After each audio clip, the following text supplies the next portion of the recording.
ಎಲ್ಲರಿಗೂ ನಮಸ್ಕಾರ. Welcome back to my channel. ನಾನಿವತ್ತು ಬೀಟ್ರೋಟ್ನ ಬಳಸ್ಕೊಂಡು ಒಂದು ಹೊಸ ರೆಸಿಪಿ ಟ್ರೈ ಮಾಡ್ತಾಯಿದ್ದೀನಿ. ಈ ವಿಡಿಯೋನ ನಿಮಗೂ ಶೇರ್ ಮಾಡ್ತೀನಿ. ಇಷ್ಟ ಆಗಿದರೆ ಒಂದು ಲೈಕ್ ಮಾಡಿ, ಶೇರ್ ಮಾಡಿ. ಹಾಗೆ ಹೊಸದಾಗಿ ನನ್ನ ಚಾನಲ್ನ ನೋಡ್ತಾ ಇದ್ದರೆ ಪ್ಲೀಸ್ ಸಬ್ಸ್ಕ್ರೈಬ್ ಮಾಡ್ಕೊಂಡು ನೋಡಿ. ಪಕ್ಕದಲ್ಲಿರೋ ಬೆಲ್ ಐಕಾನ್ನ ಕ್ಲಿಕ್ ಮಾಡಿ. ಇದರಿಂದ ನಾನು ಮಾಡೋ ಹೊಸ ರೆಸಿಪೀಸು ಫಸ್ಟ್ ನೋಟಿಫಿಕೇಷನ್ ನಿಮಗೆ ಬರುತ್ತೆ. ಇದನ್ನು ಮಾಡೋದು ತುಂಬಾ ಸುಲಭ. ಹೇಗೆ ಮಾಡೋದು ಅಂತ ತೋರಿಸ್ತೀನಿ ಬನ್ನಿ. ಇವಾಗ ಒಂದು 1/4 kg ಬೀಟ್ರೋಟ್ನ ಈ ರೀತಿಯಾಗಿ ಸಿಪ್ಪೆ ತೆಗೆದುಕೊಂಡು ಅದನ್ನು ನೀಟಾಗಿ ತುರಿದಿಟ್ಕೊಂಡಿದ್ದೀನಿ.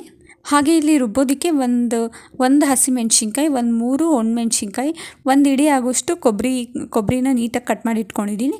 ಮತ್ತು 1/4 ಚಮಚ ಆಗೋಷ್ಟು ಸಾಸಿವೆ ತೊಗೊಂಡಿದ್ದೀನಿ. ಸಾಸಿವೆ ಹಾಕಿ ರುಬ್ಬೋದ್ರಿಂದ ಒಂದು ಹೊಸ ಟೇಸ್ಟ್ ಸಿಗುತ್ತೆ, ಅದಕ್ಕೋಸ್ಕರ. ಇವಾಗ ಅದನ್ನೆಲ್ಲ ಹಾಕಿ ನೀಟಾಗಿ ಈ ರೀತಿಯಾಗಿ ಪೇಸ್ಟ್ ಮಾಡಿ ಇಟ್ಕೊಂಡಿದ್ದೀನಿ. ಇವಾಗ ಮಾಡೋದು ಹೇಗೆ ಅಂತಂದರೆ, ಒಂದು ಕುಕ್ಕರ್ ಪ್ಯಾನ್ ಇಟ್ಕೋಬೇಕು. ಅದಕ್ಕೆ 2 ಟೇಬಲ್ ಸ್ಪೂನ್ ಆಗೋಷ್ಟು ಅಡುಗೆ ಎಣ್ಣೆ ಹಾಕಿ, ಎಣ್ಣೆ ಚೆನ್ನಾಗಿ ಕಾದ್ಮೇಲೆ 1/4 ಚಮಚ ಅಂದರೆ 1/4 ಚಮಚಕ್ಕಿಂತ ಕಮ್ಮಿನೇ ಹಾಕಿ, ಏಕೆಂದರೆ ರುಬ್ಬೋದಕ್ಕೆ ಬಳಸ್ಕೊಂಡಿರೋದ್ರಿಂದ. ಚಿಟಿಕೆ ಸಾಸಿವೆ ಹಾಕಿ, ಅದಾದಮೇಲೆ 1 ಕಡ್ಡಿ ಕರ್ಬೇವಿನ ಸೊಪ್ಪು ಹಾಕಿ, ಇವಾಗ ತುರಿದಿಟ್ಕೊಂಡಿದ್ವಲ್ಲ ನಾವು ಬೀಟ್ರೋಟ್ನ, ಅದನ್ನು ಸೇರಿಸಿ ನೀಟಾಗಿ 3 ನಿಮಿಷನಾದರೂ ಕಮ್ಮಿ ಉರಿ ಕೊಟ್ಟು ಫ್ರೈ ಮಾಡ್ಕೊಳ್ಳಿ. ಅಂದರೆ ಅದು ಸ್ವಲ್ಪ ಕ್ವಾಂಟಿಟಿ ಕಮ್ಮಿ ಆಗುತ್ತೆ, ನಿಮಗೆ ಗೊತ್ತಾಗುತ್ತೆ ಫ್ರೈ ಮಾಡ್ತಾ. ಅದಾದಮೇಲೆ ಇವಾಗ ರುಬ್ಬಿಟ್ಕೊಂಡಿದ್ವಲ್ಲ ಮಸಾಲೆ, ಅದನ್ನು ಕೂಡ ಸೇರಿಸ್ತಾ ಇದ್ದೀನಿ. ಅದೇ ಮಿಕ್ಸಿ ಜಾರ್ಗೆ ಸ್ವಲ್ಪ ನೀರು ಹಾಕ್ಕೊಂಡು, ಕ್ವಾಂಟಿಟಿಗೆ ತಕ್ಕಂಗೆ ನೀರು ಹಾಕ್ಕೊಂಡು ಅದನ್ನು ಕೂಡ ಸೇರಿಸ್ತಾ ಇದ್ದೀನಿ. ಎಲ್ಲದನ್ನು ಹಾಕಿದ್ದಾದಮೇಲೆ ಈ ರೀತಿಯಾಗಿ ನೀಟಾಗಿ ಮಿಕ್ಸ್ ಮಾಡ್ಕೊಬೇಕಾಗುತ್ತೆ. ಏಕೆಂದರೆ ಉಪ್ಪು, ಹುಳಿ, ಖಾರ ಎಲ್ಲ ಒಂದೇ ಕಡೆ ಕೂತಿರುತ್ತಲ್ಲ, ಅದೆಲ್ಲ ಚೆನ್ನಾಗಿ ಮಿಕ್ಸ್ ಆಗಿ ಹೊಂದ್ಕೊಂಡಿರುತ್ತೆ. ಅದಾದಮೇಲೆ ಸ್ವಲ್ಪ ರುಚಿಗೆ ತಕ್ಕಷ್ಟು ಉಪ್ಪನ್ನು ಹಾಕ್ಕೊಳ್ಳೋದು. ಉಪ್ಪನ್ನು ಸ್ವಲ್ಪ ಕಮ್ಮಿ ಹಾಕ್ಕೊಂಡ್ರೂ ನಡೆಯುತ್ತೆ. ರುಚಿಗೆ ತಕ್ಕಷ್ಟು ಉಪ್ಪು ಹಾಕ್ಕೊಂಡು ಚೆನ್ನಾಗಿ ಮಿಕ್ಸ್ ಮಾಡಿ, ಇವಾಗ ಒಂದು ಕುಕ್ಕರ್ ಮುಚ್ಚಳ ಮುಚ್ಚಿ 3 ವಿಷಲ್ ಕೂಗಿಸ್ಕೊಂಬಿಟ್ರೆ ಆಯಿತು. ಈ ರೆಸಿಪಿನ ನಾವು ಬೀಟ್ರೋಟ್ ಸಾಸ್ಮೆ ಅಂತ ಹೇಳ್ತೀವಿ. ಈ ಸಾಸ್ಮೆ ಮಾಡೋದಕ್ಕೆ ನೀವು ಬೀಟ್ರೋಟ್ ಬದಲಿಗೆ ದಪ್ಪಮೆಣ್ಸಿನ್ಕಾಯಿ ಕೂಡ ಹಾಕೊಬೋದು.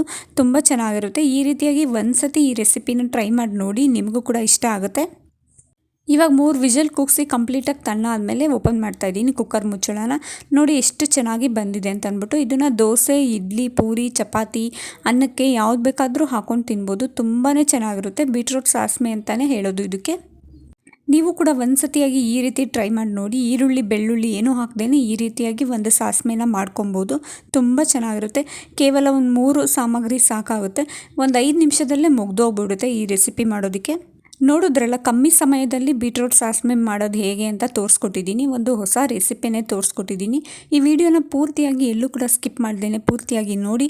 ಇನ್ ಕೇಸ್ ಏನಾದರೂ ಇಷ್ಟ ಆಗಿದರೆ ಪ್ಲೀಸ್ ಒಂದು ಲೈಕ್ ಮಾಡಿ, ಶೇರ್ ಮಾಡಿ. ಹಾಗೆ ನೀವು ಕೂಡ ಮನೇಲಿ ಒಂದ್ಸತಿಯಾಗಿ ಟ್ರೈ ಮಾಡಿಬಿಟ್ಟು ಹೇಗಿತ್ತು ಅಂತ ನನಗೆ ಕಮೆಂಟ್ ಮಾಡಿ. ಇನ್ನಷ್ಟು ಹೊಸ ರೆಸಿಪೀಸ್ಗಾಗಿ ನನ್ನ ಚಾನಲ್ನ ಪ್ಲೀಸ್ ಸಬ್ಸ್ಕ್ರೈಬ್ ಮಾಡ್ಕೊಂಡು ನೋಡ್ತಾ ಇರಿ. Thank you for watching.